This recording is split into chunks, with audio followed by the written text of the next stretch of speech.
Tetap menikmati sukacita, tetap menikmati damai sejahtera dari Tuhan, walaupun saudara tidak berlibur. Berliburlah bersama-sama dengan kami di sini. Puji Tuhan.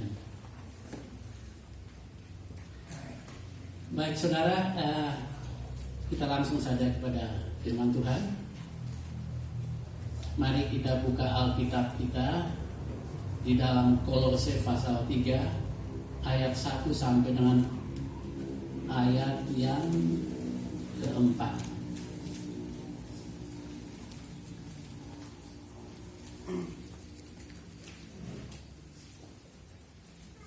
Kolose 3 ayat 1 sampai dengan ayat yang keempat.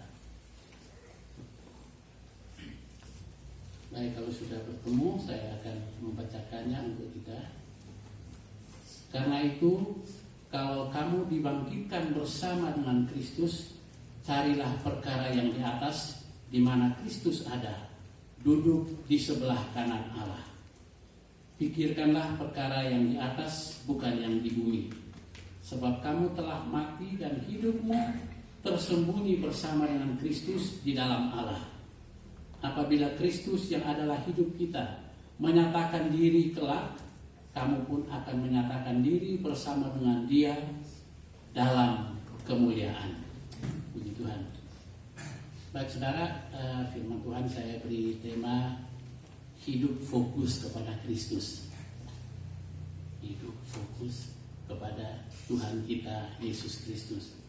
Nah, baik saudara, kalau kita melihat ayat-ayat ini, ya, ini Rasul Paulus menulis kepada sidang jemaat di Kolose, ya, agar supaya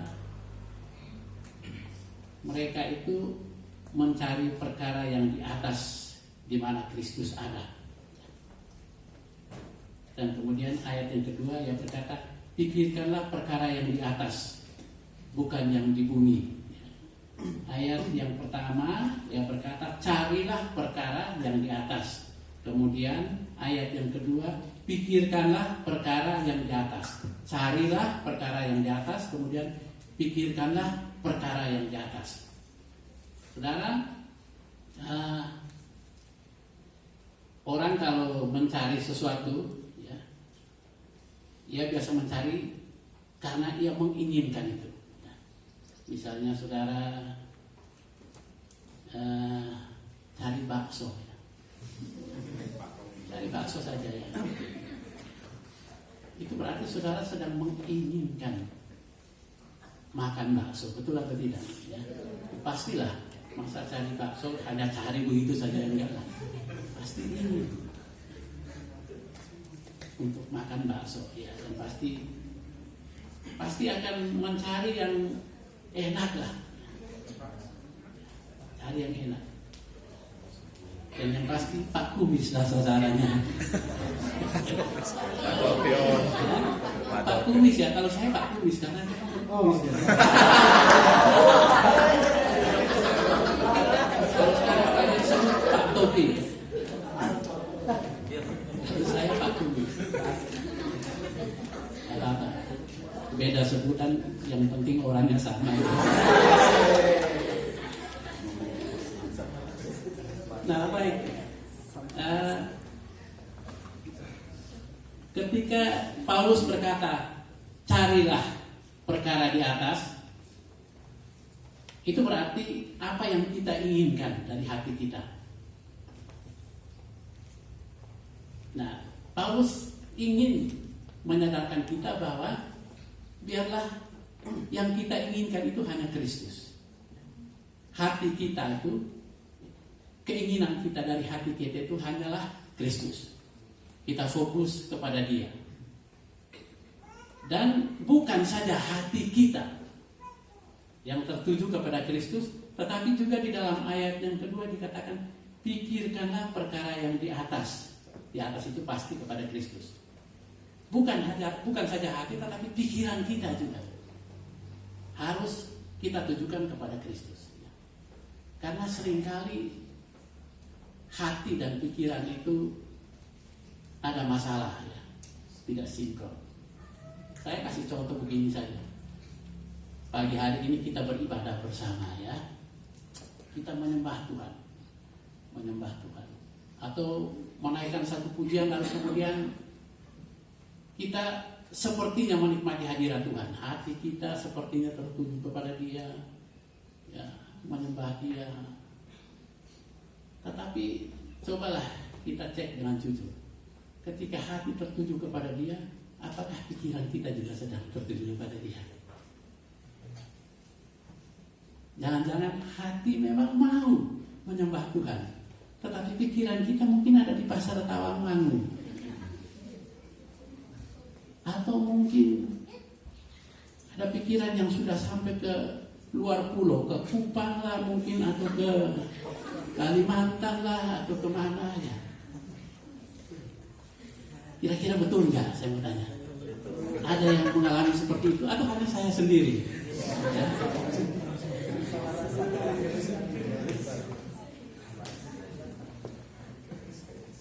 Hati ini mau menyembah. Malah sepertinya, oh Tuhan, luar biasa Engkau Tuhan. Tapi pikirannya ada di mana tuh? Di Nabire mungkin. Haleluya Tuhan. Pikirannya tidak sedang tertuju kepada Tuhan. Makanya Rasul Paulus mengingatkan ini ya. Hati kita kepada Tuhan, tetapi pikiran ini juga harus ke Tuhan. Sebab kalau tidak seperti itu, akan terjadi masalah di dalam kehidupan rohani kita. Akan ada konflik di dalam kehidupan rohani kita. Ya. Karena hati tidak sejalan dengan pikiran kita.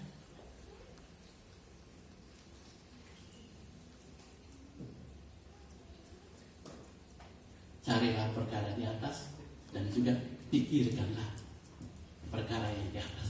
Kita perlu fokus kepada Tuhan kita Yesus Kristus ya. Hati kita dan juga pikiran kita. Nah, saudara yang Tuhan kasih, ada satu kesaksian yang saya baca. Ada seorang hamba Tuhan yang sangat terkenal di Amerika Serikat. Ini cerita di Amerika Serikat bertahun-tahun yang lalu. Dia itu seorang pelayan Tuhan yang begitu luar biasa, cukup terkenal. Satu hari dia terindikasi kena HIV. Kena HIV. Ini pendeta ini. Kena HIV dan akhirnya meninggal dunia.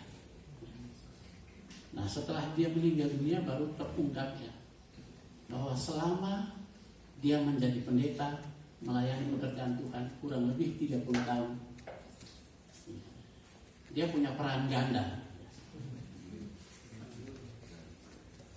Siang jadi pendeta melayani Tuhan, tetapi malam hari dia ada di bar-bar khusus kelompok homoseksual. Selama 30 tahun dia ada di sana. Saudara, hatinya itu sebetulnya mau melayani. Hatinya mau melayani. Tetapi pikirannya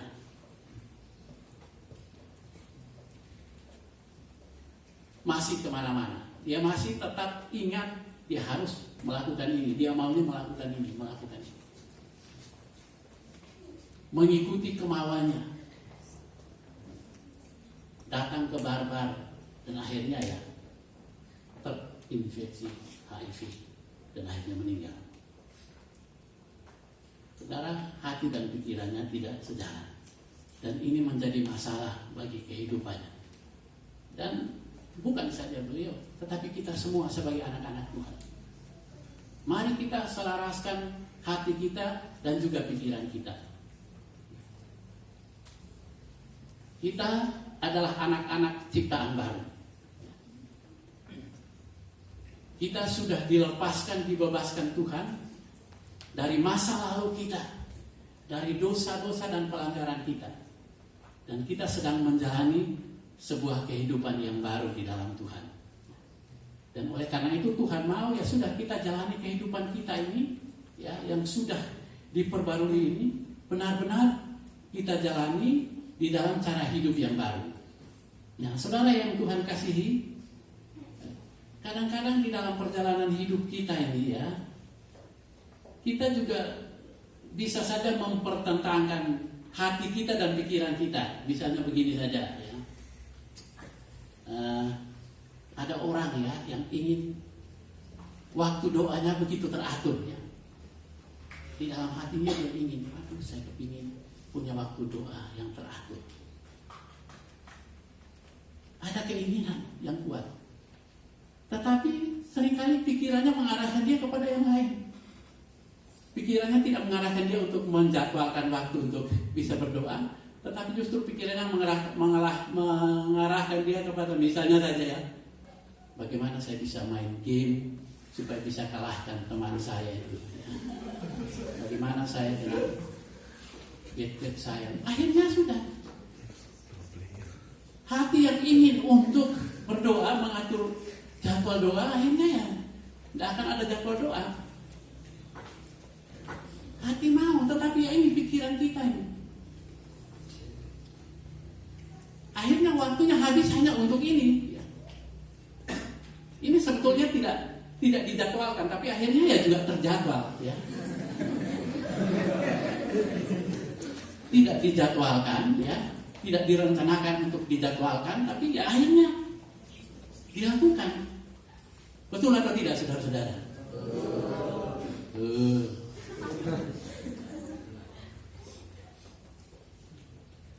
Atau misalnya ya, keluarga ya, di dalam hatinya ada orang yang berkata begini, saya kepingin keluarga saya adalah keluarga yang bahagia, keluarga yang harmonis. Ini contohnya bapak-bapak itu. Di hatinya seperti itu, tapi seringkali pikirannya itu kan pikirannya wanita yang lain ya. Mungkin kalau orang kantoran berpikir kepada sekretarisnya atau apa dan lain sebagainya. Bagaimana dia bisa membentuk keluarga yang bahagia? Hati punya kerinduan, tapi pikirannya masih ke yang lain. Atau yang pacaran saja ya, misalnya ya. Wah, di dalam hati sudah mantap. Ini calon istriku Tuhan, terima kasih. Ini calon suamiku Tuhan, terima kasih. Aku ingin bisa jadi dengan dia besok. Kami bentuk keluarga yang harmonis. Hatinya berkata begitu, tapi pikirannya masih mikirkan yang lain juga. Bahkan bukan hanya satu yang lain, tapi bisa 2 dan 3 yang lain.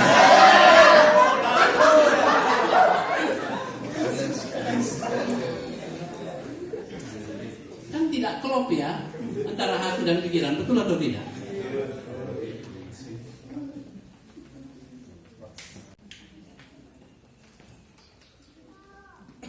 Nah, ini kita perlu berhati-hati di dalam hal seperti begini ya, saudara. Ya.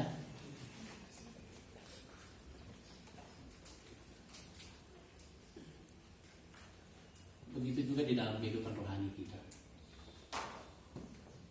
Ada orang yang punya kerinduan, punya keinginan untuk lebih kudus. Dan itu hal yang baik karena memang Tuhan menginginkan kita untuk hidup kudus. Firman Tuhan katakan tanpa kekudusan tidak ada seorang pun yang bisa melihat Allah. Ada keinginan, tetapi seringkali pikirannya justru mengarahkan dia kepada hal yang lain. Begitu buka HP-nya, itu ada ayat yang berkata, hendaklah engkau kudus. Ya amin, amin. Tapi kemudian dia geser sedikit begini, tiba-tiba muncul seperti ini. Loh, kok kayak begini? Nah, akhirnya pikirannya malah menikmati yang itu. Firman Tuhan yang dia baca pertama itu sudah lupa. Bisa ngerti maksud saya ya?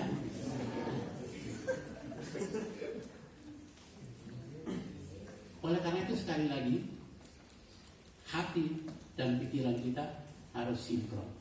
Kalau tidak, kita akan punya masalah besar dengan kehidupan rohani kita.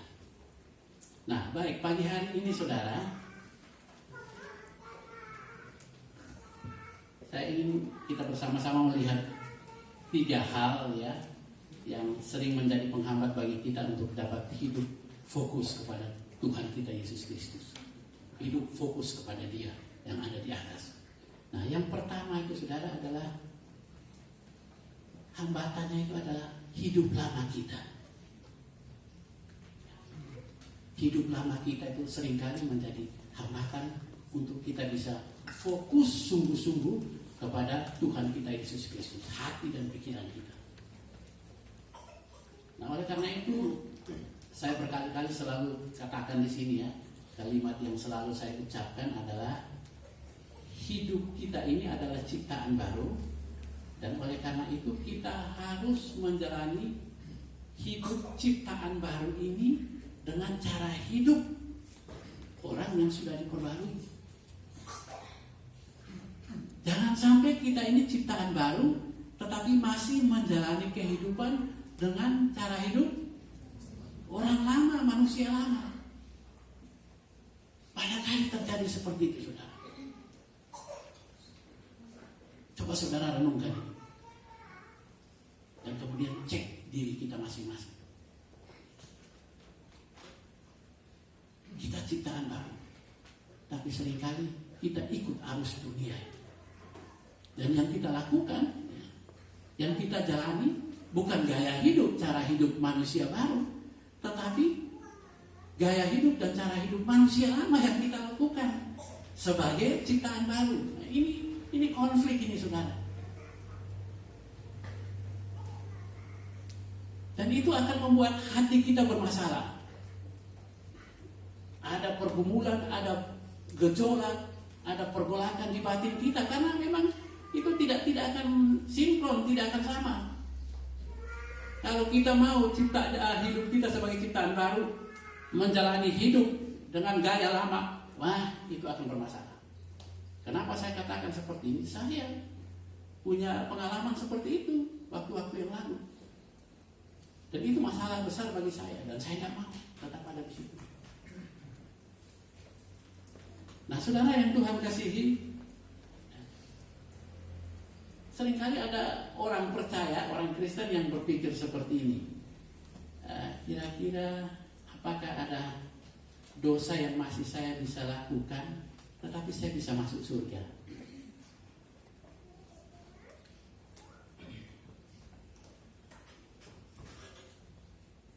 Ada kok orang Kristen yang berpikir begitu.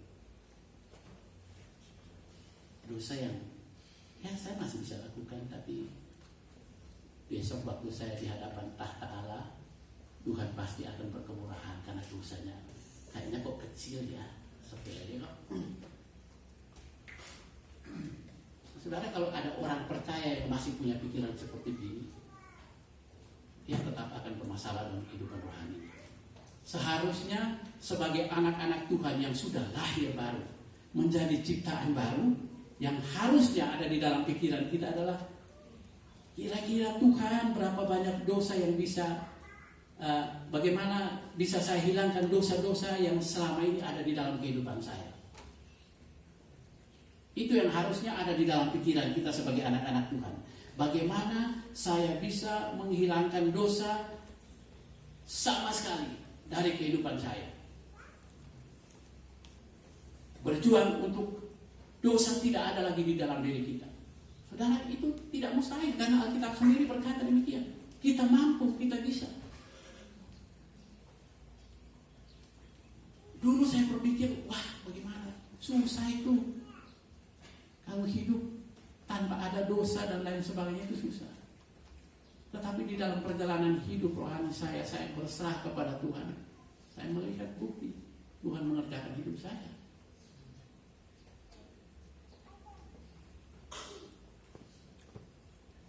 Untuk lepaskan hal-hal yang tidak benar yang berusaha untuk masuk di hati dan pikiran saya. Tentu tidak dalam kekuatan saya, tetapi Tuhan menolong. Dan saya percaya kalau kita punya komitmen, kita punya kerinduan yang kuat, Roh Kudus membackup kita. Amin. Tapi kalau kita tidak punya keinginan, tidak punya kerinduan, ya kita ogah-ogahan, malas-malasan, ya mana Roh Kudus mau tolong kita? Roh Allah hanya mau menolong orang-orang yang memang punya komitmen, punya kerinduan, punya kemauan yang kuat untuk berubah.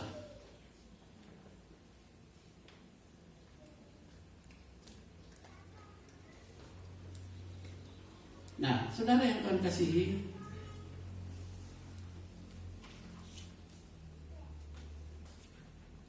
di dalam Kolose 3 ayat 5 sampai dengan 8, di situ dikatakan demikian. Karena itu, matikanlah dalam dirimu segala sesuatu yang duniawi, yaitu percabulan, kenajisan, hawa nafsu, nafsu jahat, dan juga keserakahan yang sama dengan penyembahan berhala. Ya. Rasul Paulus mengingatkan kepada jemaat Kolose agar supaya mereka itu mematikan di dalam diri mereka segala sesuatu yang tidak benar. Manusia lama itu harus betul-betul mati di dalam diri kita. Seperti saya katakan tadi, kalau kita masih izinkan manusia lama itu ada ya dan ya muncul lalu kemudian kita biarkan, itu akan jadi masalah bagi kehidupan kita.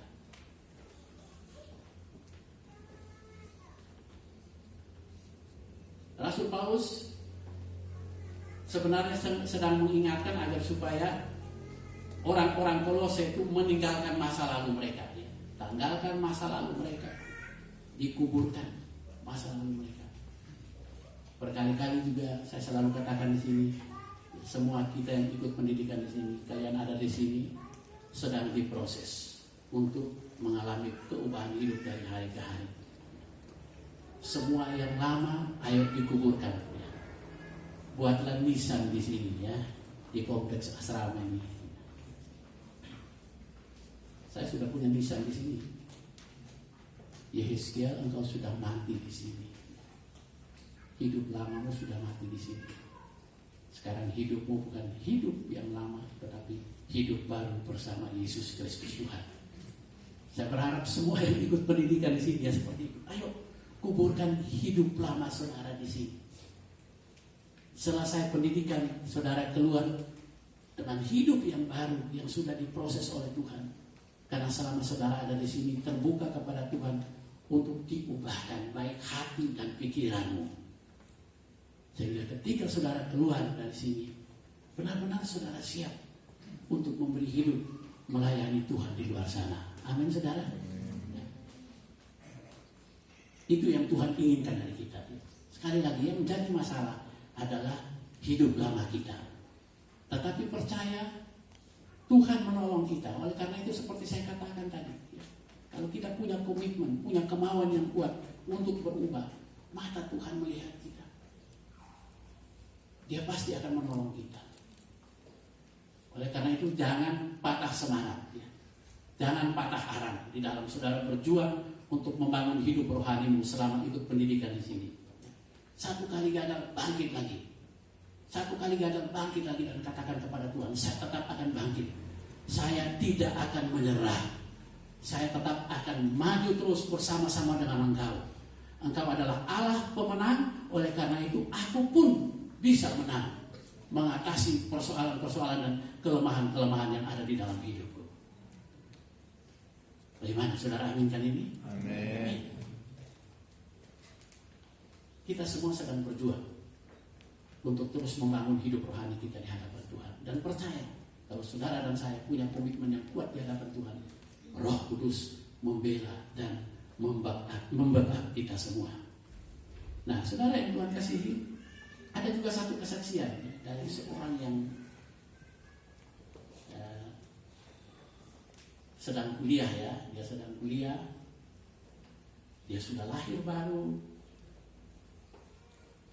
Dia juga melayani di gereja. Satu kali dia ketemu dengan teman-temannya, teman-teman lamanya. Lalu dia berkata begini, ya, wah saya rindu ya zaman SMA kita dulu. Ya. Walaupun sebenarnya zaman SMA-nya itu zaman lalu. Ya. masa lalu, maksud saya masa lalu hidupnya, di mana dia dengan teman-teman SMA-nya sering suka mabuk-mabukan, ya, melakukan hal-hal yang tidak benar. Tapi waktu dia ketemu dengan teman-teman SMA-nya, dia bilang, aduh, aku rindu ya masa lalu kita, waktu kita masih sama-sama, kita mabuk-mabukan. Ya. Saya kepinginlah sesekali kita ketemu lagi, ya, kita reuni, minum-minum lagi, mabuk-mabukan lagi. Satu kali saja saya mau. Dia ngomong kepada teman-teman seperti itu. Saudara, dia ini sudah lahir baru, sudah diubahkan di dalam Tuhan, sudah melayani di gereja juga. Tapi pikirannya ini loh, kok masih kembali lagi ke belakang. Sekali lagi, pikirannya bermasalah. Kalau tidak diserahkan sungguh-sungguh kepada Tuhan, ya itu tetap akan kembali lagi ke masa yang lalu. Nah, ini kesaksian-kesaksian ini saya sampaikan agar supaya kita bisa melihat bahwa memang pikiran kita ini benar-benar harus diserahkan kepada Tuhan, agar supaya diubahkan, benar-benar diubahkan. Sehingga tidak sedikit-sedikit ketika kita punya keinginan untuk membangun hidup rohani kita, pikiran yang lalu itu muncul. Dan kemudian pikiran yang lalu ini begitu kuat, menarik kita, dan akhirnya apa yang menjadi kerinduan di dalam hati kita itu buyar. Nah, jangan sampai itu terjadi di dalam kehidupan kita sebagai anak-anak Tuhan yang sudah diperbarui di dalam Tuhan. Nah, ini yang pertama ya, yang pertama. Jadi yang menjadi masalah bagi kita untuk sulit fokus kepada Kristus adalah hidup lama kita. Oleh karena itu, nasihat dari Rasul Paulus, mari kita benar-benar mematikan hidup lama kita. Itu dikuburkan, tidak usah digali lagi ya. Kalau digali itu, bangkai digali itu, kira-kira apa yang terjadi? Kalau bangkai, saudara kemudian korek-korek lagi, apa yang terjadi? Baunya busuk.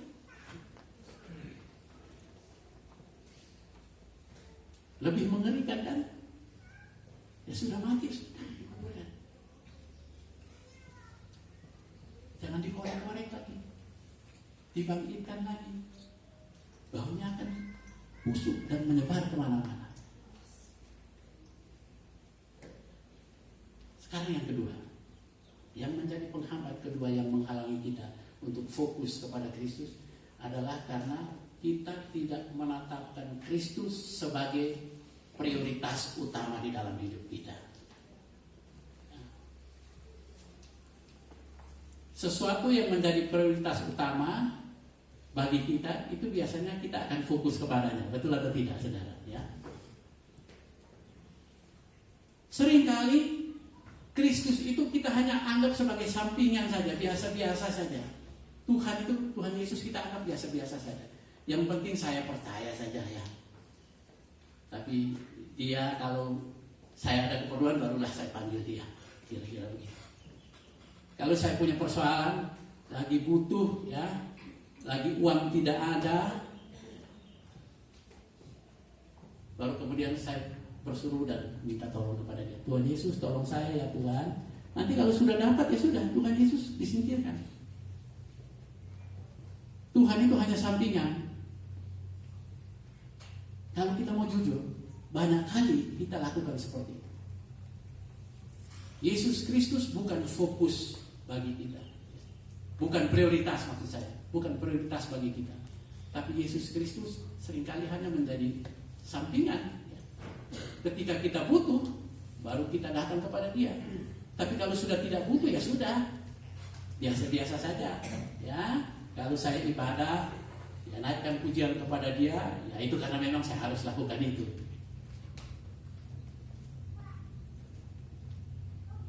Yang seharusnya adalah Yesus Kristus harus menjadi prioritas utama bagi kita. Dia yang harus utama. Kalau dia menjadi yang utama di dalam diri kita, pasti kita akan fokus kepada dia. Tapi kalau selama Tuhan bukan prioritas, tetapi yang menjadi prioritas adalah hal-hal yang lain di dalam hidup kita, maka saya mau katakan saudara, ya, kita tidak akan mungkin bisa fokus kepada Tuhan kita Yesus Kristus.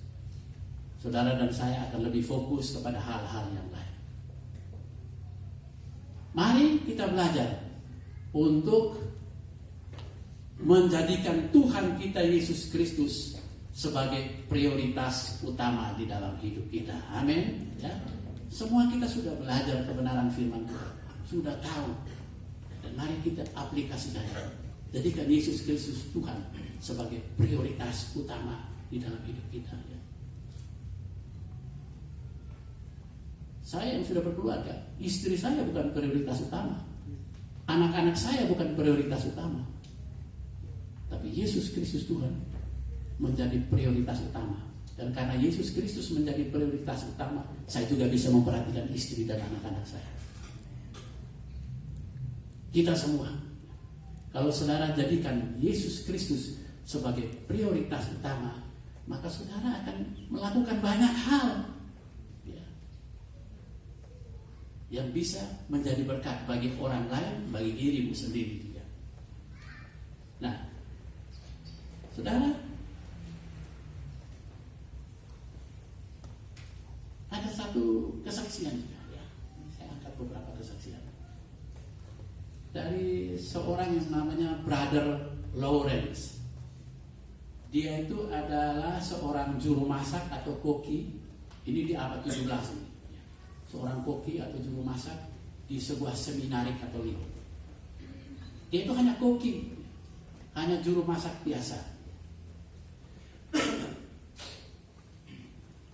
Tugasnya setiap hari adalah masak, kemudian menyediakan makanan, menghidangkan makanan kepada semua biarawati dan bukan biarawati, biarawan ya, yang ada di seminari tersebut. Kemudian juga harus membersihkan ruangan makan dan lain sebagainya. Itulah tugasnya setiap hari. Nah, ternyata si Lawrence ini ya, dia bisa mengubah tugas-tugas yang dia kerjakan itu menjadi sebuah pujian dan persekutuan dengan Tuhan. Di dalam dia bekerja, sibuk dengan pekerjaannya, hati dan pikirannya bisa tertuju kepada Tuhan.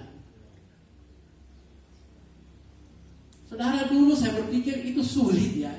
Mana mungkin kalau orang lagi kerja, terus kemudian hati dan pikirannya bisa tertuju kepada Tuhan. Tapi saya bersyukur saya bisa memasuki.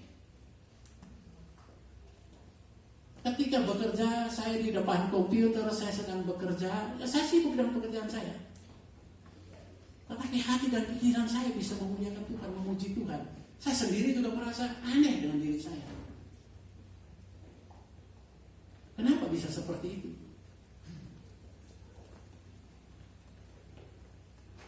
Ya saya tidak tahu. Tapi yang saya tahu Tuhan yang melakukan itu bagi saya. Dan saya pikir bukan hanya saya, siapa saja bisa. Kita orang percaya bisa seperti itu. Jadikan pekerjaan kita, kegiatan kita sebagai sebuah aktivitas di mana di dalamnya kita bisa memuliakan Tuhan, bisa memuji Tuhan. Ketika saudara berkegiatan setiap hari, ya, apapun yang saudara lakukan, hati dan pikiranmu tujukan kepada Dia. Dan saya percaya, ya, kalau hati dan pikiran kita tertuju kepada Tuhan ketika kita melakukan aktivitas kita, pasti itu juga akan menolong kita untuk bisa melakukan aktivitas yang tidak memuliakan, menolong kita untuk bisa menghindarkan kita dari aktivitas yang sama sekali tidak memuliakan Tuhan.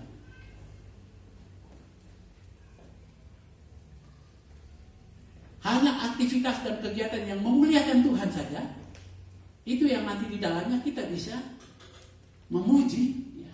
Kita bisa menyembah Tuhan, kita bisa berbicara dengan Tuhan, berkata-kata dengan Tuhan.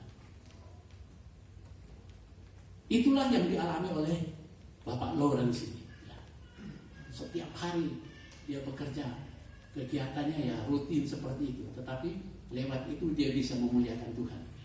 Dia berusaha untuk menjaga pikirannya terhadap hadirat Tuhan yang dia nikmati. Bekerja, tetapi pikirannya tertuju kepada Tuhan. Dan pekerjaannya tidak terbengkalai. Dan terus saudara berpikir, kalau begitu berarti pekerjaannya pasti morat-marit itu, porak-poranda. Masa sambil bekerja kemudian hatinya memuji Tuhan, bagaimana dia bisa fokus kepada pekerjaannya? Tidak demikian. Ketika pikiran dan hatinya fokus memuliakan Tuhan, pekerjaannya jalan lancar. Pekerjaannya bisa diselesaikan dengan baik. Kenapa? Karena prioritas utamanya adalah siapa? Kristus Yesus, Tuhan Yesus. Nah, ini ada beberapa pernyataan yang disampaikan oleh Lawrence. Saya ingin bacakan bagi kita. Lawrence berkata seperti ini: setiap saat saya selalu menyembah Allah. Ketika bekerja, ketika mencuci piring, ketika memasak masakan, saya menyembah Dia dan menjaga pikiran saya terhadap kehadirannya di dalam diri saya. Sepanjang hari saya menaikkan doa berkali-kali, setiap jam, bahkan setiap menit saya bisa menaikkan doa kepada Dia walaupun saya sedang bekerja. Dengan melakukan ini maka saya tidak berani melakukan hal-hal yang tidak menyenangkan hati Tuhan. Tidak berani berkata-kata yang tidak menyenangkan hati Tuhan. Kenapa? Karena dia fokus ke Tuhan. Prioritas utamanya adalah Tuhan. Sambil dia bekerja, dia memuji, memuliakan Tuhan. Oleh karena itu, yaitu dia tidak berani untuk melakukan hal-hal yang tidak menyenangkan hati Tuhan. Tidak berani berkata-kata yang tidak menyenangkan hati Tuhan. Kemudian apa lagi? Saya diisi oleh sukacita yang terus-menerus. Sebuah sukacita yang sangat besar, yang seringkali sulit saya mengerti. Itulah sukacita dan damai sejahtera yang melampaui apa itu? Akal. Di dalam Alkitab kan ada seperti itu kan? Ada sukacita dan damai sejahtera yang kita tidak mengerti. Tapi itu diberikan Tuhan kepada orang-orang yang memang tahu menjadikan Yesus Kristus Tuhan sebagai prioritas utama di dalam kehidupannya. Kemudian apalagi yang dia katakan di sini? Saya selalu merasakan kehadirannya, kebaikannya dan pertolongannya.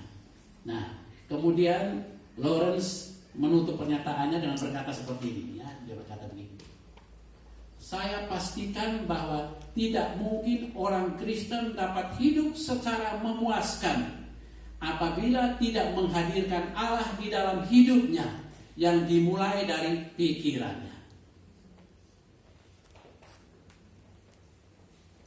Dia menyampaikan ini karena dia punya pengalaman dengan Tuhan, menjadikan Tuhan sebagai prioritas utama di dalam kehidupannya, sehingga dengan demikian dia bisa fokus kepada Allah, dan karena fokus kepada Allah dia juga bisa fokus kepada pekerjaan-pekerjaan yang dia lakukan. Dan menurut kesaksian, ia adalah orang yang benar-benar memuaskan hati dari para biarawati yang ada di seminar itu. Karena pekerjaannya begitu teratur, begitu baik. Sekali lagi kenapa? Karena ia memprioritaskan Tuhan Yesus Kristus di atas segala-galanya. Sekarang yang ketiga, ya, yang terakhir, yang seringkali menghalangi kita untuk fokus kepada Kristus. Tadi yang pertama apa, saudara? Ingat? Ya, hidup lama selalu menjadi gangguan, sering menjadi gangguan. Kemudian yang kedua, jadikan Kristus sebagai prioritas utama. Kemudian yang ketiga, ya, seringkali kita sulit fokus kepada Kristus karena menganggap remeh kuasa dosa. Dosa itu punya kuasa, ya saudara. Jangan anggap remeh. Sekecil apapun dosa, ada kuasanya di situ. Sebagai anak-anak Tuhan, kita sudah ditebus. Dosa dan pelanggaran kita sudah ditebus. Kita menjadi orang-orang yang baru. Tetapi tetap harus waspada terhadap dosa. Jangan menganggap remeh dosa. orang yang menganggap remeh dosa, ya, itu akan bisa kembali bermain-main dengan dosa. Sudah ciptaan baru, sudah manusia baru, tetapi karena menganggap remeh dosa, kemudian mulai bermain-main. Ya, ini kecil kok, nggak apa-apa kok. Ya, hanya ini saja kok. Percaya saudara, yang kecil kalau tidak diselesaikan dia akan tarik kamu, tarik kita ya, tarik kita untuk lebih meningkat lagi. Dari yang kecil naik lagi, naik lagi, naik lagi. Akhirnya kita akan kembali lagi ke manusia lama kita.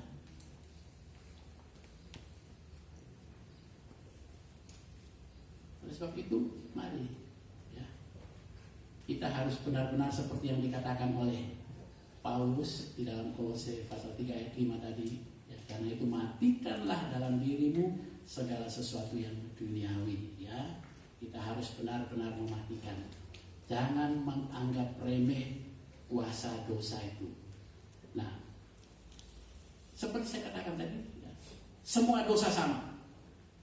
Jangan berpikir bahwa ada dosa kecil, dosa besar. Seringkali dosa besar kita anggap ini dosa besar, jadi sudahlah saya tidak boleh lakukan ini bahaya nih. Tapi yang kecil-kecil justru kita remehkan, anggap enteng. Nah, oleh karena itu, kalau selama kita ini ya masih menganggap bahwa ada beberapa dosa bisa diabaikan, ya, dianggap tidak apa-apa, maka kita akan kalah terus di dalam peperangan rohani. Sekali lagi saya mau tekankan, semua dosa sama. Jangan berpikir bahwa ada dosa yang bisa diabaikan. Dosa ya dosa, harus diselesaikan, harus dimatikan. Kalau tidak seperti saya katakan tadi, akan menjadi persoalan di dalam pertumbuhan hidup rohani kita.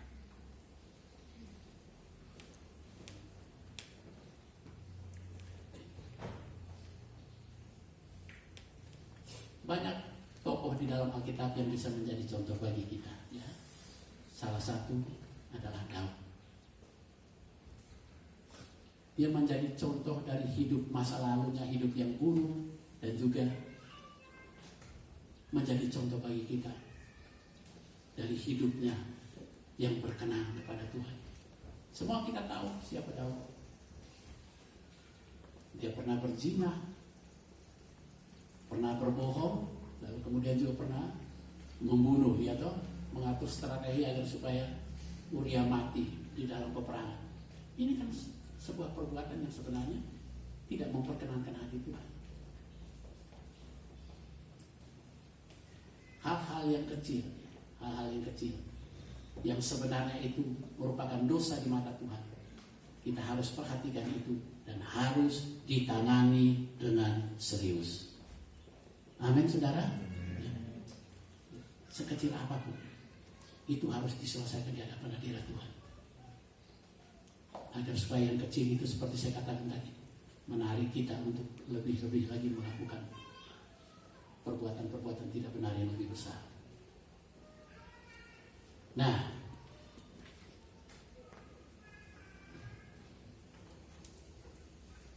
hidup seperti inilah yang diinginkan oleh Tuhan. Mari kita terus berjuang untuk memprioritaskan Tuhan Yesus Kristus sebagai prioritas utama di dalam kehidupan kita. Sehingga dengan demikian kita bisa fokus kepada Beliau. Hati kita fokus, pikiran juga fokus kepada Dia. Kita bisa memuliakan Dia setiap saat, dan itu akan menolong kita untuk hidup rohani kita terus bertumbuh dari hari ke hari. Karena memang rencana Tuhan, tujuan Tuhan yang sudah dicatat di dalam Alkitab sedang membentuk dan memproses kita untuk membawa kita kepada apa? Kepada apa? Ayo, kepada apa? Sekali lagi yang keras. Kesempurnaan, keserupaan dengan Kristus. Itu yang sedang dikerjakan Tuhan di dalam kehidupan kita. Jangan berkata itu mustahil.